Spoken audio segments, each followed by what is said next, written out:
झूलेलाल। मुंहिंजो नालो रिद्धि भाटिया आहे। मां 8 दर्जे में पढ़ंदी आहियां। अॼु मां तव्हां सभिनी खे हिकु आखाणी थी ॿुधायां। आखाणी जो नालो आहे सची कमाई। हरिद्वार में हिकु ग़रीब मोची रहंदो हो। उहो गंगा जे घाट ते वेही सॼो ॾींहुं कमु कंदो हो। राति जो पंहिंजी झोपड़ीअ में वञी सुम्हंदो हो। महिनत करे जूता ठाहे कुझु पैसा कमाईंदो हो। अहिड़ीअ तरह रुखी सुखी रोटी खाईंदो हो। आए वेई खे खिली पियो खेखारींदो हो।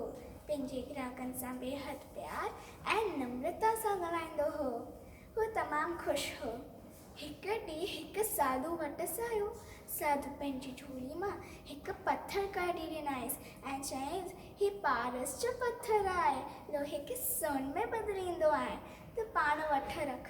त मोची चयईसि, महाराज माफ़ कयो, मां महिनत सां कमाईंदो आहियां, मूंखे कंहिंजी बि ज़रूरत कान आहे।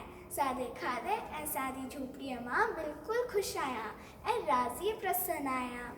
जॾहिं साधू पथर वठण लाइ ज़ोर भरी आईंसि त मोची चयईसि, साधू बाबा, हीउ पथर कहिड़े अमीर माण्हू खे ॾियो, छो जो हुन धन हूंदे बि ग़रीब आहे। हुननि खे पैसनि जी ज़रूरत आहे। मां मिसकीन मोची महिनत में ई मज़ो आहे। मां छा कंदसि पारस जो पथर? त साधू सम्झी वियो मोची लालची कोन आहे ऐं मोची पंहिंजे कम में लॻी वियो ऐं साधू त हली वियो। असांखे हिन आखाणी मां हीअ सिख्या थी मिले, असांखे कॾहिं बि लालच कोन खपणु घुरिजे। जय झूलेलाल।